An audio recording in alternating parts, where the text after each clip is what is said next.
সুবহানাল্লাহি ওয়ালহামদুলিল্লাহি ওয়া লা ইলাহা ইল্লাল্লাহু আল্লাহু আকবার ওয়া লা হাওলা ওয়া লা কুওয়াতা ইল্লা বিল্লাহ সুবহানাকা লা ইলমা লানা ইল্লা মা 'আল্লামতানা ইন্নাকা আনতাল আলিমুল হাকীম। অতঃপর আখিরের জামানার শেষ চূড়ান্ত নবী জনাব মুহাম্মদুর রাসূলুল্লাহ সাল্লাল্লাহু আলাইহি ওয়াসাল্লামের প্রতি অসংখ্য অগণিত সালাত এবং সালাম। আল্লাহুম্মা সাল্লি আলাইহি আল্লাহুম্মা বারিক আলাইহি। বাবা আদম থেকে গোটা মুসলিম উম্মার, গোটা মুসলিম জাতির সমস্ত নারী পুরুষ যারা মৃত্যুবরণ করেছেন, আল্লাহ কারিমের দরবারে তাদের জন্য মাগফিরাত চাচ্ছি। আল্লাহ তুমি তাদের সবাইকে ক্ষমা করে দাও। আল্লাহুম্মা আমিন। আল্লাহুম্মা সাল্লি আলাইহিম আল্লাহুম্মা বারিক আলাইহিম। যারা আমরা জীবিত আছি, আল্লাহ তুমি আমাদেরকে ক্ষমা করো। দিনের উপরে অটল থাকার, হিদায়াতের উপরে টিকে থাকার তুমি শক্তি সামর্থ্য দান করো। আল্লাহুম্মা আমিন। اللهم لا إله إلا أنت المنان بديع السماوات والأرض ذو الجلال والإكرام يا أرحم الراحمين يا أرحم الراحمين يا أرحم الراحمين. أعوذ بالله العظيم بوجهه الكريم وبسلطانه القديم من الشيطان الرجيم. اهدنا الصراط المستقيم. ربنا لا تزغ قلوبنا بعد إذ هديتنا وهب لنا من لدنك رحمة إنك أنت الوهاب. لا إله إلا أنت سبحانك إني كنت من الظالمين. أما بعد. اللهم إنا نجعلك في نحورهم ونعوذ بك من شرورهم. حسبنا الله ونعم الوكيل. حسبنا الله ونعم الوكيل. اللهم إنا نسألك علما نافعا ورزقا طيبا وعملا متقبلا. اللهم إني أعوذ بك أن أشرك بك وأنا أعلم وأستغفرك لما لا أعلم. الله الله ربي لا أشرك به شيئا آمنت بالله ورسوله وبعد. সম্মানিত উপস্থিতি, আমরা ধারাবাহিক আলোচনা করছিলাম ঈদুল আজহা, কোরবানির ঈদ সম্পর্কে। এজন্য আমরা জাতির পিতা নবী ইব্রাহিমের ইতিহাস থেকে গত জুমার একটা গুরুত্বপূর্ণ অংশ উল্লেখ করেছি সূরা আনফাল থেকে, যেখানে আমাদের পিতা ইব্রাহিম নবী আল্লাহ কারিমকে খুঁজতেছিলেন, এরকম একটা চিত্র আমরা উল্লেখ করেছি। তো আজকে আমরা সূরাতুল মারিয়াম থেকে ইব্রাহিম নবীর জীবনের আরও একটু চিত্র অঙ্কিত করার চেষ্টা করবো ইনশাআল্লাহ তাআলা। ওমা তাওফিকি ইল্লা বিল্লাহ তাওয়াক্কালতু আলাল্লাহ হাসবি আল্লাহু লা ইলাহা ইল্লা হু আলাইহি তাওয়াক্কালতু ওয়া হুয়া রাব্বুল আরশিল আযীম। কোরবানির ঈদ এবং ঈদের তাৎপর্য, কোরবানির তাৎপর্য, গুরুত্ব ইত্যাদি বিষয় আমরা ধারাবাহিক আলোচনা, এটা একেবারে ঈদের মাঠের আলোচনা পর্যন্ত অব্যাহত থাকবে ইনশাআল্লাহ। ওমা তাওফিকি ইল্লা বিল্লাহ তাওয়াক্কালতু আলাল্লাহ। তো সম্মানিত উপস্থিতি, আমরা যারা ঠিক সময় আসতে পেরেছি, আমরা আল্লাহ পাকের আবারও প্রশংসা করছি, আলহামদুলিল্লাহ। গুরুত্বপূর্ণ দু চারটি কথা এবং দু একটি আমলের কথা জেনে আমরা পবিত্র কোরআন সূরা মারিয়ামের দিকে যাব ইনশাআল্লাহ। এই যে আমরা যে কোরআনুল কারীম পেয়েছি, এটার মর্যাদা সম্পর্কে আলোচনা করার মতো শক্তি সামর্থ্য আমাদের আসলেই নাই। এরপরেও আমরা চেষ্টা করে যাব আল্লাহর কোরআনের মর্যাদা নিয়ে কথা বলার, কারণ এই কোরআনের উপরেই সব কিছুর অস্তিত্ব টিকে আছে। এজন্য কোরআন সুন্নাহর এই মহাপবিত্র নিয়ামত আমরা যত বেশি অধ্যয়ন করতে পারবো, তেলাওয়াত করতে পারবো, শুনতে পারবো, আলোচনা করতে পারবো, আমাদের ঈমান বৃদ্ধি পাবে। কারণ ওয়াইজা তুলিয়াত আলাইহিম আয়াতুহু যাদাতুহুম ঈমানা। আল্লাহর কালাম তেলাওয়াত হলেই ঈমান বৃদ্ধি পায়। সুবহানাল্লাহ। তো কোরআনুল কারীমের ব্যাপারে আমরা সংক্ষিপ্ত একটা আলোচনা এর আগে করেছিলাম, যে এই কোরআন যেদিক দিয়ে, যার উপরে, যেখান দিয়ে অতিবাহিত হলো, যে কোরআন স্পর্শ করলো, সেই পৃথিবীর সবচেয়ে মূল্যবান হয়ে গেল। এই বিষয়ে আমরা ছোট্ট একটা ডকুমেন্টারি আলোচনা এর আগে করেছিলাম। কোরআনুল কারীম আল্লাহ রাসূল সাল্লাল্লাহু আলাইহি ওয়াসাল্লামের জীবন্ত মুজিজা। যত রসুল পয়গম্বর দুনিয়া থেকে বিদায় নিয়েছেন, ওনাদের মুজিজাও ওনাদের সাথেই বিদায় নিয়েছে। আজকে কেউ এসে বলতে পারবে না, কোনো ইহুদি এটা বলতে পারবে না যে মুসা নবীর লাঠি আমাদের কাছে আছে, এটা অজগর সাপ হয়। মুসা নবীর লাঠি আমাদের কাছে আছে, পাথরে বাড়ি দিলে ঝর্ণা আসে। কোনো ইহুদি বলতে পারবে না মুসা নবীর লাঠি আছে, লোহিত সাগরে বাড়ি দিলে রাস্তা হয়। আল্লাহু আকবার। আল্লাহ রাসূল সাল্লাল্লাহু আলাইহি ওয়াসাল্লাম এই কোরআনুল কারীম থেকে উপকার নিয়েছেন, মুজিজা নিয়েছেন। এটা এমন এক কোরআন যে মুজিজা এখনো বহমান, জীবন্ত। এবং এই কোরআন থেকে যে কেউ কোরআনের উপকারিতা নিতে পারে, আলহামদুলিল্লাহ। কিন্তু মুসা নবীর লাঠি থেকে নবী মুসা ছাড়া কেউ আর উপকার নিতে পারেনি। কোনো ইহুদি পণ্ডিত ঠাকুর ফাদার নবী মুসার মুজিজা চলমান রাখতে পারেনি। কিন্তু হাজার কোটি হাফেজ কোরআন তারা সিনার মধ্যে আল্লাহর কোরআন বহন করে যাচ্ছে, সুবহানাল্লাহ।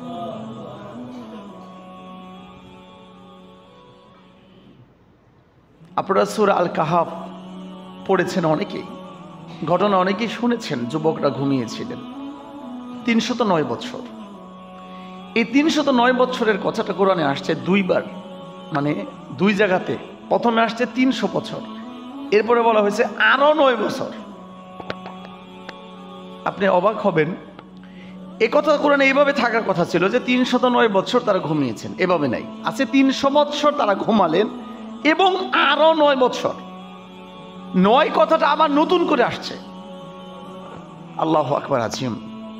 এখন ওই সময় আজকের সৌরজগৎ সম্পর্কে, চাঁদের ব্যাপারে, সূর্যের ব্যাপারে, গ্যালাক্সির ব্যাপারে এবং মহা আকাশের বিস্ময় করেই এত সৃষ্টিরাজি সম্পর্কে ওই সময় কোনো প্রমাণাদি, কোনো বিজ্ঞানী নাসা এরকম ছিল না। দেখেন, এই পৃথিবীতে মানুষ সূর্যের হিসেবে বছর গণনা করবে, চাঁদের হিসেবে গণনা করবে। আপনি অবাক হন না যে এই কুরআনুল কারীম যে কত বড় জীবন্ত সত্য মুজিজা, এর একটা জায়গাতেও কোনো ধরনের ব্যবধান নাই, বোঝার মতো কোনো সমস্যা এরকম নাই। কি একটা আশ্চর্য ব্যাপার যে 1450 বছরের উপরে হয়েছে কোরআন এসেছে, তখন কোরআন বলছে যে 300 বছর এবং আরো বাড়ানো হলো আরো অতিরিক্ত 9 বছর।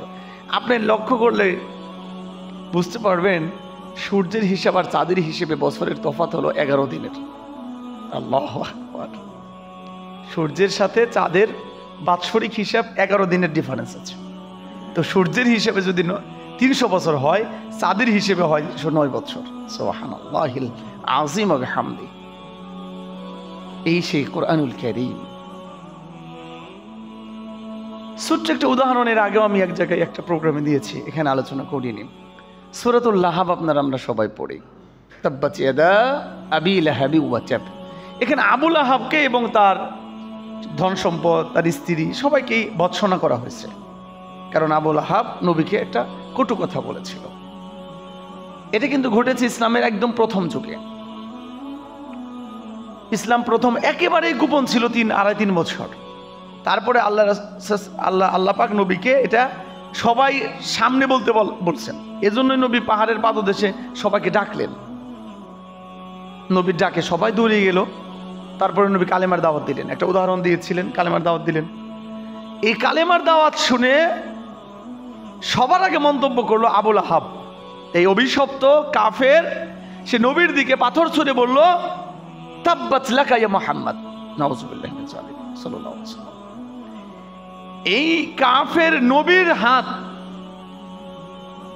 কে মানে মন্দ বলল।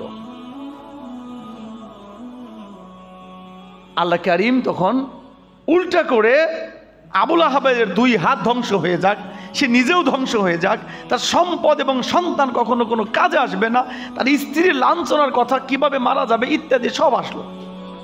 লক্ষ্য করছেন যে এই সূরা নাজিলের পরেও আবু লাহাব দীর্ঘ অনেক বছর জীবিত ছিল, কিন্তু ইসলাম কবুল করতে পারেনি। অথচ আবু সুফিয়ান ইসলাম কবুল করলো। হামজা রাদিয়াল্লাহু তাআলা আনহু সাইয়্যিদুশ শুহাদা, নবীর কলিজার টুকরা চাচা, পিতার আদরে বড় করেছেন, তার কলিজা চিবিয়ে খেয়েছিল যে হিন্দা, সেও কিন্তু মুসলিম হয়েছিলেন, ইসলাম কবুল করেছিলেন। কিন্তু আবু লাহাব ইসলাম কবুল করতে পারেনি। যদি আবু লাহাব পরবর্তীতে ইসলাম কবুল করত, তাহলে সূরা লাহাবটা টিকে কিভাবে? আল্লাহু আকবার। এই সেই কোরআন যার একটা জায়গাতেও কখনো কেউ এসে বলতে পারেনি যে এই জায়গাতে বা এই সময়ে এইভাবে এই কোরআনটা টিকে না, এই আয়াতটা বাস্তবে মিলে না, এটা বলা এতটাই অসম্ভব। হিন্দা ইসলাম কবুল করলো, খালিদ বিন ওয়ালিদ ইসলাম কবুল করলো, আবু সুফিয়ানের কারণে উহুদের যুদ্ধে নবীর এই অবস্থা হলো। উহুদের যুদ্ধে 70 জন তাজা সাহাবী প্রাণ হারালেন। সবই হয়েছে খালিদ বিন ওয়ালিদের জন্য, আবুল আহাবের এই আবু সুফিয়ানের জন্য। কিন্তু তারা ইসলাম কবুল করতে পারলেন, অথচ আবুল আহাব ইসলাম কবুল করতে পারল না।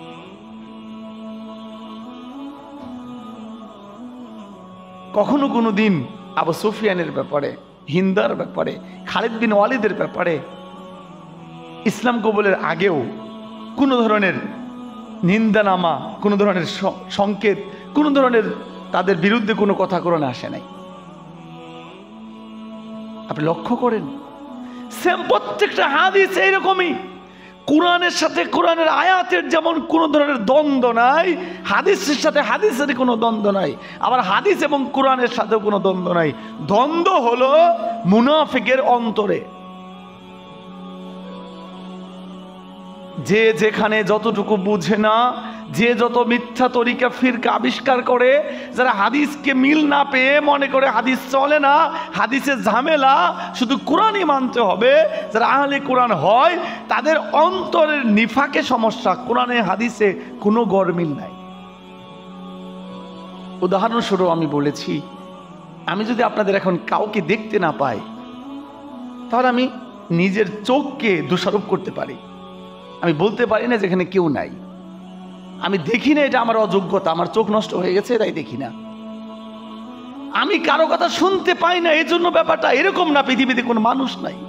আমি সূর্য দেখতে পাই না, এই জন্য সূর্য নাই বলা যাবে না। আমি দেখতে পাচ্ছি না, আমার চোখের অন্ধ। আমি শুনতে পাচ্ছি না, আমার কানের সমস্যা।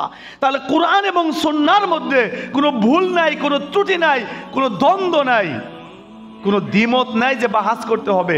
যে যা বলছে তা তার নিজের সমস্যা, কোরআন হাদিসের সমস্যা নয়। এই সূত্রটা, এই ইলমটা, এই মহা সত্য কথাটা মনে রাখতে পারলে যে কোনো বিতর্ক থেকে, যে কোনো ঝামেলা থেকে আপনি বাঁচতে পারবেন। দয়া করে কোনো অবস্থাতেই কোরআন সুন্নাহর সাথে সাংঘর্ষিক করে, দ্বিমত করে, দুইটা দল বানিয়ে বা দুই পথে যে বিশ্লেষণ করতে কেউ যাবেন না।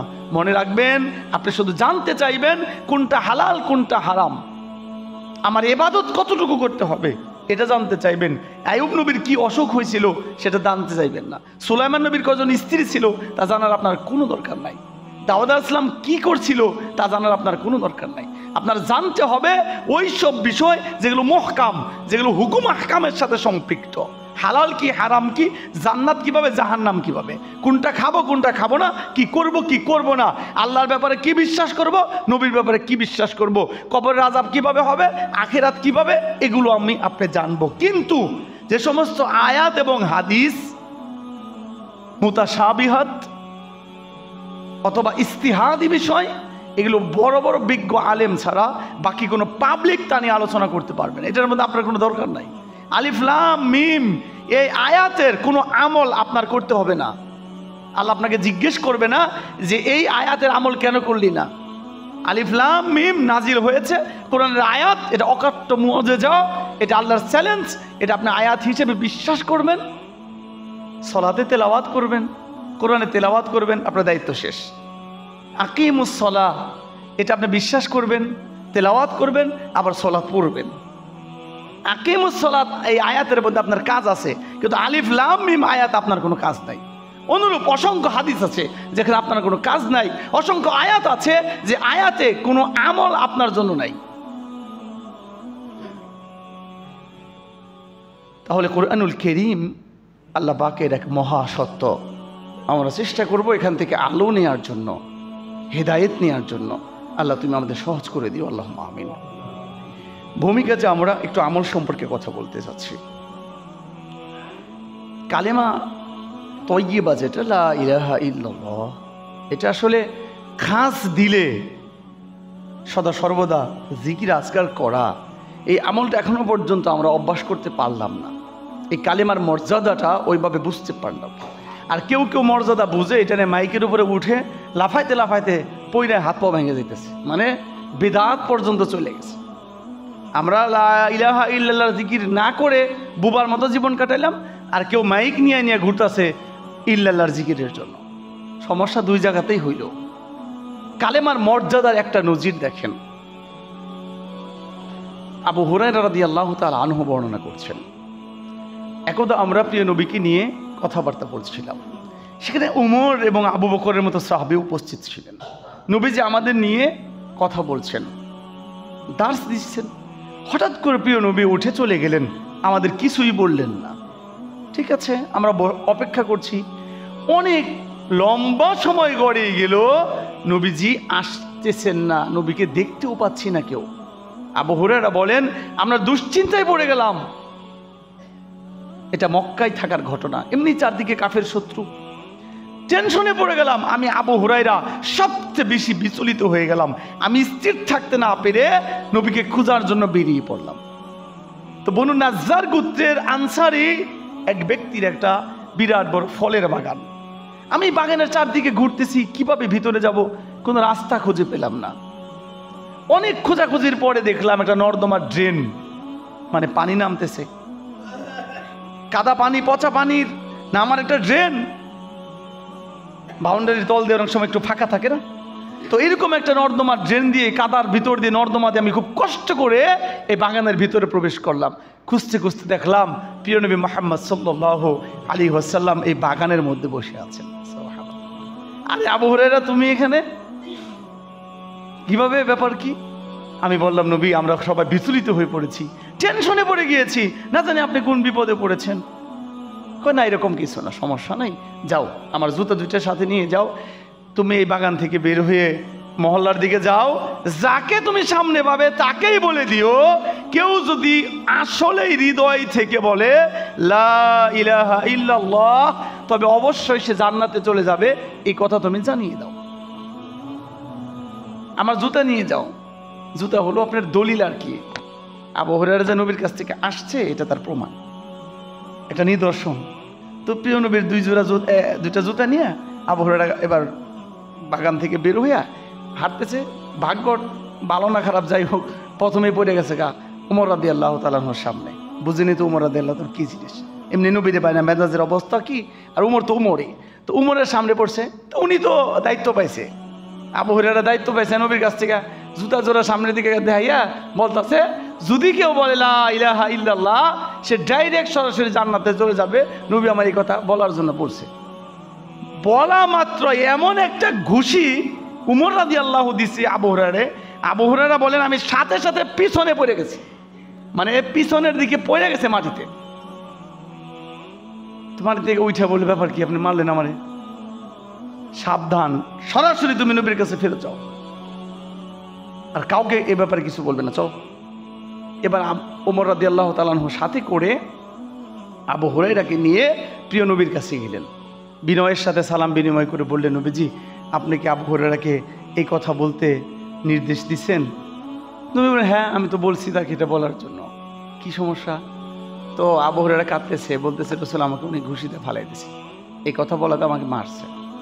কি ব্যাপার উমর, তোমাকে কিসে এই কাজ করতে বাধ্য করলো? মানে কেন তুমি আবু হুরায়রাকে মারলা?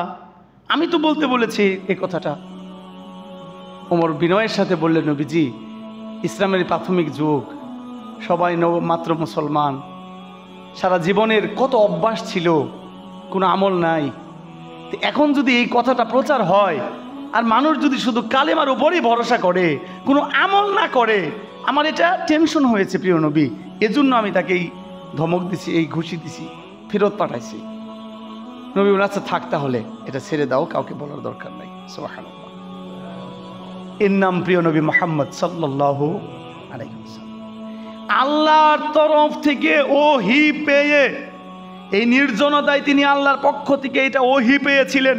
আল্লাহর পক্ষ থেকে ওহী পেয়ে নবী আবু হুরায়রাকে ফজিলত বর্ণনা করতে বলেছেন, কিন্তু ওমর ইবনে খাত্তাব বাস্তবতার নিরিখে বিনয়ের সাথে যখন নবীকে পরামর্শ দিয়েছেন, নবী সেই পরামর্শ গ্রহণ করেছেন।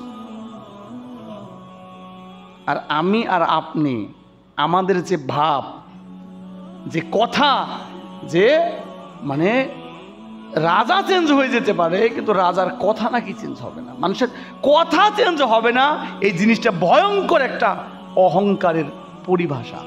আমার সিদ্ধান্ত চেঞ্জ হতে পারে, আমার কথা পরিবর্তন হতে পারে। আমার একটা কাজের সিদ্ধান্ত, আমি এখানে বিয়ে দিতে চাইছি, দিব না। আমি এখানে চাকরি করতে চাইছি, চাকরিটা করবো না। আমি এই ব্যবসাটা করতে চাইছি, আমি করবো না, এটা হতে পারে। তো এই ঘটনা থেকে আমাদের আলোচনার বিষয়বস্তু হলো আসলে লা ইলাহা ইল্লাল্লাহর ফজিলত হলো জান্নাত। আর আমরা আমাদের জবানে এটা পড়তে পারি না। আমাদের উচিত যতদূর সম্ভব লা ইলাহা ইল্লাল্লাহ, লা ইলাহা ইল্লাল্লাহ, লা ইলাহা ইল্লাল্লাহ, এই জিকিরটা আমরা জবানে জারি রাখবো ইনশাআল্লাহ। এবার 3-4টা হাদিস পড়লাম সাদা কাপড়ের ফজিলতের ব্যাপারে। প্রিয় নবী আদেশ করেছেন, উৎসাহিত করেছেন, নির্দেশ দিয়েছেন যে তোমরা সাদা কাপড় পরিধান করো, এটা অধিক পবিত্র, সর্বোত্তম জামা এবং খুব পছন্দের জামা। এমনকি মারা গেলেও মৃত ব্যক্তিকে সাদা কাপড়ে কাফন পরাও। তো আমরা এই হাদিসের শেষের অংশটুকু মানছি, কারণ মৃত ব্যক্তির তার কোনো পছন্দ নাই, তার ইচ্ছা আর অনিচ্ছায় যাই হোক না কেন, ও তো মরেই গেছে, ওর ব্যাপারে এই হাদিস আমাদের আমল আছে। কিন্তু হাদিস একটাই, যে হাদিসে নবী বললেন তোমরা সাদা কাপড় পরিধান করো, এটা অতীব উত্তম, অধিক পছন্দের, সর্বোত্তম, পবিত্র।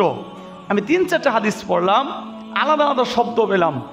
অতি উত্তম, এটা একটা হাদিসের শব্দ, বাংলা আর কি। অধিক পবিত্র সাদা কাপড়, খুব পছন্দের কাপড়, তোমরা এটা পরিধান করো। আজকে বিজ্ঞান অবাক হয়েছে, রৌদ্রের তাপ বলেন, শীতের দিন বলেন, সাদার উপরে উপকারী কোনো জামা নাই। সুতি সাদা কাপড়, এটা দেহের জন্য কত আরামদায়ক। আপনি কুচকুচে কালো একটা পোশাক পরে রৌদ্রে দাঁড়ান, আর সাদা সুতি জামা পরে রৌদ্রে দাঁড়ান, সাদা কি এক জিনিস। তো আমাদের উচিত সাদা জামা আরো বেশি করে চর্চা করা। কেন আমাদের এই দেশ কি আগের যুগে সবাই সাদা কাপড় পরেছে না? আমরা পুরাতন ভিডিওতে দেখলে টাসকি লেগে যায়, সমস্ত জামাই সাদা। আলহামদুলিল্লাহ, দেখছেন অতীতে কিন্তু ইসলামের একটা এই চিহ্নটা বেশি ছিল আমাদের দেশে, সাদা ধবধবে সাদা। তো আমাদেরও প্রতিষ্ঠানগুলোতে, মাদ্রাসাগুলোতে ড্রেস সাদা করে দেওয়া উচিত। অত্যন্ত চমৎকার, এটা পবিত্র। এটা আমরা বিভিন্ন অজুহাত, পানি ভালো না, ময়লা করে ইত্যাদি কথা বলি, কিন্তু চেষ্টা করলে হয়ে যাবে ইনশাআল্লাহ। আমরা অন্তত পক্ষে এমন একটা জুব্বা বানাবো, 2টা পাঞ্জাবি বানাবো, অন্তত সলাতের টাইমে, অন্তত পবিত্র জুমার দিনে আমরা ধবধবে সফেদ সাদা পোশাক পরে আসবো। আমরা এই আমলটা করতে পারি ইনশাআল্লাহ। প্রিয় নবী এটা পছন্দ করে গিয়েছেন। নবীর এই কথাটা আমাদের কাছে অনেক দামি। আল্লাহ কারিম তুমি আমাদেরকে আমলটা করার মতো একটু সুযোগ করে দিও, আল্লাহুম্মা আমিন। তো সময়ের দিকে লক্ষ্য রেখে আমরা চলে যাচ্ছি সূরাতুল মারিয়ামের দিকে। আউযু বিল্লাহি মিনাশ শাইতানির রাজীম। ওয়াজকুর ফিল কিতাবি ইব্রাহিম, ওয়াজকুর ফিল কিতাবি ইব্রাহিম ইন্নাহু কানা সিদ্দীকান নাবিয়্যা। স্মরণ করো, কিতাবে এসেছে নবী ইব্রাহিমের নাম, যিনি ছিলেন একজন সত্যবাদী মানুষ, অধিক সত্যবাদী একজন মানুষ ছিলেন। তিনি ছিলেন আল্লাহর নবী। ইয ক্বালা লি আবিহি ইয়া আবাতি, যখন তিনি তার বাবাকে ডেকে বললেন, আব্বা, লিমা তা'বুদু মা লা ইয়াসমা ওয়া লা ইউবসির, বাবা তুমি এমন দেবদেবীর ইবাদত কেন করছো যারা না শুনতে পায় না কিছু দেখতে পারে, না দেখতে পায় না শুনতে পায়, এমন কিছুর ইবাদত তুমি কেন করো? ওয়ালা ইউগনি আনকা শাইআ, যে দেবদেবী পাথর এবং মাটির এই দেবতা তোমার অনুপরিমাণ কোনো উপকারে আসে না, এগুলোর পুজো তুমি কেন করো? ইয়া আবাতি ইন্নী ক্বাদ জাআনি মিনাল ইলম মা লাম ইয়াতিকা, বাবা আমার কাছে যে চূড়ান্ত সত্য এলেম এসেছে, এটা কিন্তু আব্বু তোমার কাছে আসেনি। ফাত্তাবি'নি আহদিকা সিরাতান সাবিয়্যা, আব্বা তুমি আমার কথা শুনো, আমি তোমাকে সরল সঠিক পথ দেখিয়ে দিচ্ছি। এত সুন্দর করে একজন পুত্র তার বাবাকে আল্লাহর কালাম শোনাচ্ছেন। সুবহানাল্লাহ। আমাদের নসিবে হয় না বাবাকে উত্তম কথা বলা, বাবারও নসিবে হয় না সন্তানকে লুকমানের মতো বলা, ইয়া বুনাইয়া লা তুশরিক বিল্লাহি শাইআ। এটা আফসোস। আমরা বাচ্চাদেরকে অনেক কথা জীবনে বলেছি, অধিকাংশ পিতা মাতাই এই কথাটা বলে নাই, বেটা কখনো আল্লাহর সাথে শিরক করবে না, বেটা নবীর সাথে গাদ্দারি করো না, কোনো বেদাত করো না। এই বাক্যটা এভাবেই বলা উচিত। আমাদের পিতা মাতারা যখন কোনো ধরনের কুফরি কাজে জড়িত হয়, সাথে সাথে এটা বিনয়ের সাথে বলা দরকার যে আব্বা তুমি এটা কেন করো, এটা তো শরীয়তে নেই। উনি মানবে কি মানবে না এর দায়িত্ব আমাদের না, আমাদের দায়িত্ব বলা। ইব্রাহিম নবী এটা বলছেন। তিনি আরো বলছেন, ইয়া আবাতি লা তা'বুদিশ শাইতান, আব্বা আপনি শয়তানের ইবাদত করিয়েন না, ইন্নাশ শাইতানা কানা লিররহমানি আসিয়া, শয়তান কিন্তু দয়াময় আল্লাহর সাথে ভয়ঙ্কর গাদ্দারি করেছে। আসিয়া, সে পাপিষ্ঠ, অবাধ্য, গাদ্দার। ইয়া আবাতি ইন্নী আখাফু আইয়ামাসসাকা আযাবুম মিনার রহমানি ফাতাকুনা লিশ-শাইতানি ওয়ালিয়্যা, আব্বা আমি দুশ্চিন্তা করছি, টেনশন করছি তোমাকে নিয়ে, না জানি রহমানের কোন আযাব তোমায় পেয়ে বসে, না জানি তুমি শয়তানের বন্ধু হয়ে যাও। আহ, কি দরদ নিয়ে সন্তান তার বাবাকে বলছে।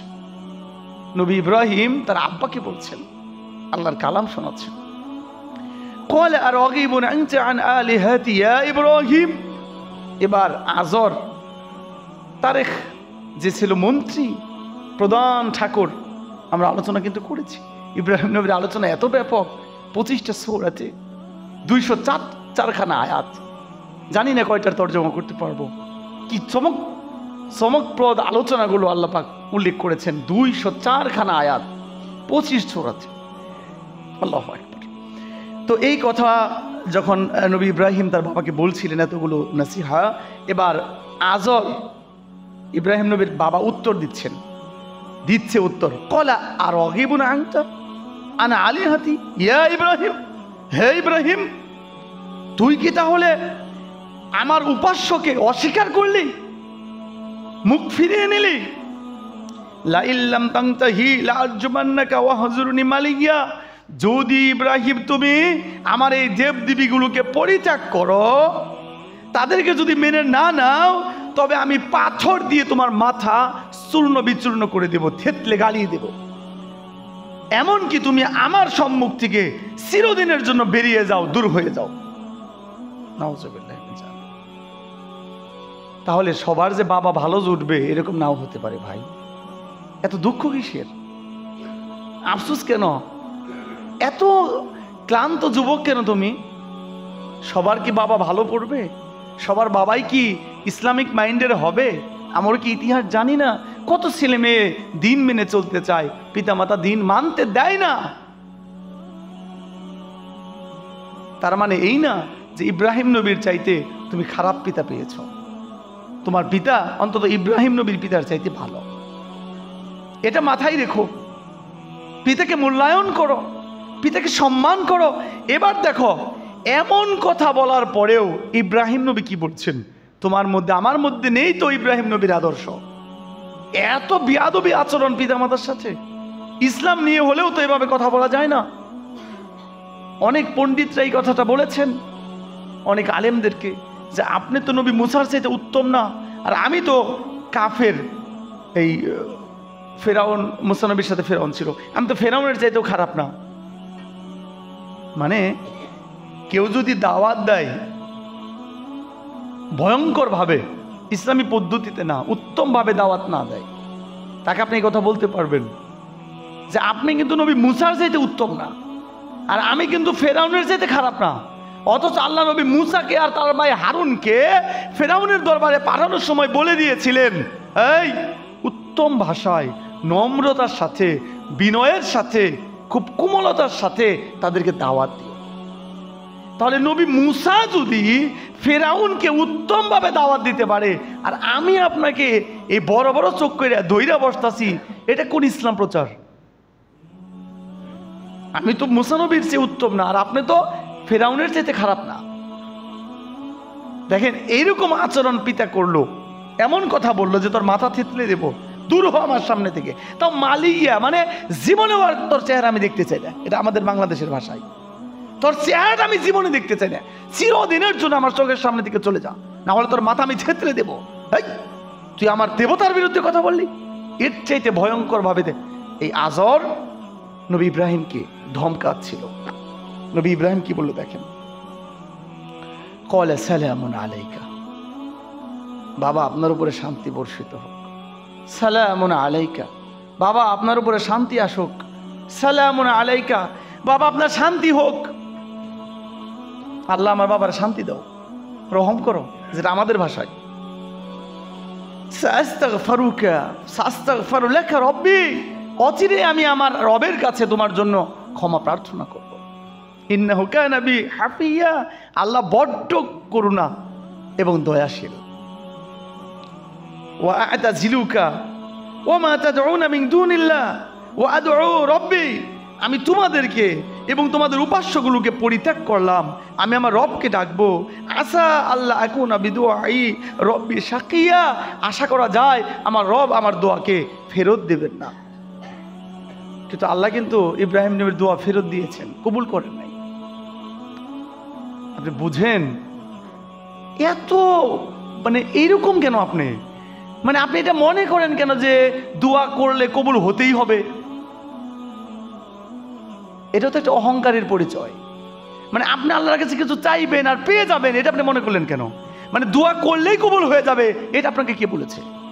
ইব্রাহিম নবী এইভাবে দোয়া করলো, এত বড় আশা করলো আল্লাহর কাছে, সব পজিটিভ। তিনি বললেন আমার রব অতি দয়াবান, অনেক অনেক এই অনেক সেই ইত্যাদি ইত্যাদি, আমি অচিরে আল্লাহর কাছে ক্ষমা চাইবো, আমার রব অনেক মেহেরবান, আশা করি আমাকে আল্লাহ নিরাশ করবেন না। এত এত এত কিছু দিয়ে ইব্রাহিম নবী তারা বাবার জন্য দোয়া করছিলেন, কিন্তু আল্লাহ ইহকালে এবং পরকালেও নবী ইব্রাহিমের দোয়াটা কবুল করেন নাই। তাহলে আল্লাহ দোয়া কবুল করেন এটাও যেমন ঘটনা, আল্লাহ কবুল করেন না এটাও ঘটনা। ইব্রাহিম নবী আগুনে পড়ে আল্লাহকে ডাকলেন, আল্লাহ বাঁচালেন। ইব্রাহিম নবীর স্ত্রী বিপদে পড়ে আল্লাহকে ডাকলেন, আল্লাহ রক্ষা করলেন। আবার ইব্রাহিম নবী বাবার জন্য দোয়া করলেন, দোয়া কবুল হলো না। তাহলে আমাদের জীবনে কিছু দোয়া কবুল হবে, কিছু দোয়া কবুল হবে না। এটা একটা পরীক্ষা, এটা একটা পরীক্ষা। কিন্তু আমরা দোয়া করেই যাব, দোয়া করেই যাব। আমি সহিহ আত-তাবারানীতে একটা হাদিস পড়ে অবাক হয়ে গেলাম। বিশ্বনবী মুহাম্মদ আরবি সাল্লাল্লাহু আলাইহি ওয়াসাল্লাম বলেছেন, এই দুনিয়ার সবচাইতে অক্ষম, দুর্বল, প্রতিবন্ধী, এই দুর্বল এবং প্রতিবন্ধী এটা আমার ভাষা, হাদিসের ভাষার বাংলা হলো অক্ষম। অক্ষম মাজুর, পৃথিবীর সবচেয়ে বড় অক্ষম হলো ওই ব্যক্তি যে দোয়া করতে অক্ষমতা প্রকাশ করে। মানে দোয়া করার শক্তি নাই যার, তার চাইতে অক্ষম আর কেউ নাই। এটা আমি সব সময় প্রমাণ পাই। মানে কেন যেন দোয়া করার সুযোগ হয় না, মানে মুনাজাত করার সুযোগ হয় না। সব কিছু সময় পাই, মুনাজাত করার সময় পাই না। আশ্চর্য ব্যাপার। মনে রাখবেন, যার জন্য যে আমলটা বেশি দরকার ওই আমলটাতে শয়তান এসে বাধা দেয়। এটা খেয়াল রাখবেন। যে আমলে বেশি বাধা পড়ে ভাববেন এটা আপনার খুবই দরকার। মানে আপনি যে কাজটা করতে পারতেছেন না, চেষ্টা করতেছেন যে নেক কাজ করতে, যে পাপটা ছেড়ে, অন্যায় ছেড়ে, যে আপনার ভিতরে একটা বদ অভ্যাস আছে, একটা পাপ আছে, এই পাপটা ছেড়ে নেক কাজটা ধরতে চাচ্ছেন, ধরতে পারতেছেন না। আপনাকে চূড়ান্তভাবে শয়তান মানে একদম আছাড় মেরে ফেলে দিল। তখনই আপনি টার্গেট নেবেন, এই আমার জীবনের এটাই সবচাইতে গুরুত্বপূর্ণ কাজ, না হলে এখানে এতবার শয়তান আসে কেন? আমরা আজানের উত্তর, আমি এই কথাটা কয়েকবার বলেছি, আজানের উত্তর ঠিক মতো দিতে পারি না। কি যেন ব্যস্ততা আসে, টাইমই পাওয়া যায় না। মানে এতক্ষণ ধরে আজান দিব, এই বৈশা থাকবো আমি একটা কিছু না কিছু করতেছি। আজানের পরের যে দোয়া আল্লাহুম্মা সাল্লি আলা মুহাম্মাদ ওয়া আলা আলি মুহাম্মাদ সম্পূর্ণ, এবং আল্লাহ রাব্বা হাযির দাওয়াতিত তাম্মা, এটা শেষ পর্যন্ত, এটাও বড় সময় নাই, খুব ব্যস্ত। অথচ আজানের উত্তর দিয়ে এই দোয়া শেষ করতে পারলে তার জন্য কেমন সৌভাগ্য, নবীর শাফায়াত ওয়াজিব। তো নবী যদি কাউকে শাফায়াত করে নিশ্চিত সে জান্নাতে চলে যাবে, এতে কোনো সন্দেহ করার সময় নাই। তা নবী বললেন সবচাইতে অক্ষম ওই ব্যক্তি যে দোয়া করতে অক্ষম, যে দোয়া করতে দুর্বল, সেই দুর্বল। তো মুনাজাত করতে, আল্লাহর কাছে চাইতে ক্লান্ত হওয়া যাবে না, থেমে যাওয়া যাবে না, চাইতেই হবে, চাইতেই হবে, পাপ থেকে বাঁচার চেষ্টা করতেই হবে, করতেই হবে। এই একই হাদিসে নবী কৃপণের পরিচয় দিলেন। দুনিয়ার সবচাইতে কৃপণ ওই ব্যক্তি, সবচাইতে কৃপণ ওই ব্যক্তি যে মানুষকে সালাম দিতে কৃপণতা করে। এই রোগটা অনেকের মধ্যেই আমরা পেয়েছি। চেহারা দেখে বেছে বেছে মানুষকে সালাম দেয়া, এটা কখনো ইসলামের আদর্শ নয়। দুনিয়ার ক্ষেত্রে যারা প্রভাবশালী তাদেরকেও আমরা বেশি সালাম দেই, আর হুজুর টাইপের মানুষকে একটু সালাম দেই, মাঝখানের মানুষ কোনো সালাম পায় না। এটা ইসলামের কোনো আলামত না। যাকে চিনবেন এবং না চিনবেন সবাইকেই সালাম দিতে হবে। যদি আপনার মনে হয় ব্যক্তিটা মুসলমান, বাস সূত্র হলো আপনার আগে মনে হতে হবে ব্যক্তি মুসলমান। আপনার দিল যদি সাক্ষী দেয় ব্যক্তি মুসলমান, আপনি তাকে সালাম দিবেন, সে যেই হোক না কেন। কিন্তু আমাদের কষ্ট হলো যখন আপনি নেশা করেন তখন সালাম দিতে যায় থ করে দাঁড়িয়ে যায়, কিভাবে কি বলি, লোকটা এইভাবে ধোয়া টানছে, আল্লাহকে চূড়ান্তভাবে অসন্তুষ্ট করছে, অভিশপ্ত কাজ করছে, ওই ব্যক্তিকে ওই অবস্থায় আমরা সালামটা দিই না। কিভাবে এটা সম্ভব? ওই সময় মনে মনে দোয়া করি, আল্লাহ তুমি তাকে হেদায়েত নসিব করো। এছাড়া আলহামদুলিল্লাহ চেনা অচেনা, জানা অজানা সকল মুসলমানদেরকে সালাম বিনিময় করা, সালাম দেয়া একান্ত জরুরি। একটু দাড়ি টুপির সাইজের মানুষ সালাম পাবে, আর প্রভাবশালী ব্যক্তিরা সালাম পাবে। মাঝখানে সাধারণ মুসলমানরা আসবে আর যাবে, কখনোই তাদেরকে আপনি হাস্যোজ্জ্বলভাবে গুরুত্ব দিয়ে মূল্যায়ন করে সালাম দিবেন না। বিশ্বনবী বললেন পৃথিবীর সবচেয়ে বড় কৃপণ সেই ব্যক্তি যে সালাম দিতে কৃপণতা বোধ করে। তো ইব্রাহিম আলাইহিস সালাতু ওয়াস সালামের এই দোয়া কবুল হয়নি। আল্লাহু আকবার আজিম, আল্লাহু আকবার আজিম। আজকে আমরা সূরা মারিয়াম থেকে এখানেই ক্ষান্ত করছি। ইব্রাহিম আলাইহিস সালাতু ওয়াস সালাম ওনার জীবনের সবচেয়ে গুরুত্বপূর্ণ যে বিষয়টা, ওনার নিজের সন্তান ইসমাইলকে কুরবানি করা, এটাও পর্যায়ক্রমে সামনে আসবে ইনশাআল্লাহ। আমাদের মায়েদের জন্য অত্যন্ত গুরুত্বপূর্ণ নসিহা, মা হাজেরার মতো, মা সারার মতো ধৈর্য সবর আমাদের থাকবে ইনশাআল্লাহ। আমরা যারা কুরবানির জন্য প্রস্তুতি নিচ্ছি, আল্লাহ পাকের কাছে বিনয়ের সাথে চাইবো যে আল্লাহ আমি যেন বেনামাজি না হয়ে যাই। বেনামাজি মানুষের আবার কিসের কুরবানি? আল্লাহ কোনো হারাম টাকা যেন আমার এই পবিত্র টাকার সাথে মিশে না যায়। তোমার জন্য যা হাজির করব, তোমাকে খুশি করতে যেখানে আমি কুরবানি করব, এটা তো হারাম টাকা দিয়ে সম্ভব না। হারাম টাকার কোনো কুরবানি তো সম্ভব না। তো আমার এই কুরবানির আলোচনার এই দুইটা কথাই সবচেয়ে গুরুত্বপূর্ণ। মানুষ সবাই সালাত আদায় করবে, যারা মুসলিম তাদের জন্য কুরবানি, যারা সালাত আদায় করে তাদের জন্য কুরবানি। ফাসল্লি লিরব্বিকা, তুমি তোমার রবের জন্য সালাত আদায় করবে, ওয়ানহার এবং কুরবানি করবে। ঈদের দিন 2 রাকাত সালাত সুন্নত। আমরা আগে সালাত পড়ি, তারপরে কুরবানি করি। যদি কোনো ব্যক্তি আগে কুরবানি করে পরে সালাত পড়তে যায়, তার কুরবানি বাতিল হয়ে যায়। আর যে মানুষ ফজরই পড়েনি, তার আগের এশাই পড়েনি, এই ব্যক্তি কিভাবে কুরবানি দিচ্ছে এই কথাটা আমরা জানি না। তো আমাদের এই লম্বা আলোচনার সার নির্যাস হলো প্রত্যেকে আমরা সালাত পড়ব, এটা হলো পুরা কুরবানির আলোচনার মূল কথা। আর হালাল টাকা দিয়ে পশু জবাই করার জন্য নিয়ত করব, এটাই মূল কথা। হারাম টাকার কুরবানি আল্লাহ নেবেন না, এটা ভয়ঙ্কর পাপ। আল্লাহ অনেক বড় অসন্তুষ্ট হয়ে যাবেন। এটা অসম্ভব। নাপাক কোনো জিনিস আল্লাহর জন্য নিয়ে আসবেন, এটা কিভাবে সম্ভব? একটা নাপাক জিনিস আল্লাহর দরবারে আল্লাহর সম্মুখে হাজির করবেন, এটা কি করে সম্ভব হতে পারে? এই কথাটাই আমাদের আলোচ্য বিষয়। চেষ্টা করব প্রতিটা খুতবাই যেন এই কথাটা স্মরণ করিয়ে দিতে পারে যে আমরা সালাত আদায় করব, হালাল টাকা জমাবো। আমরা সালাত আদায় করব, হালাল টাকা জমাবো। আল্লাহ কারিম তুমি আমাদেরকে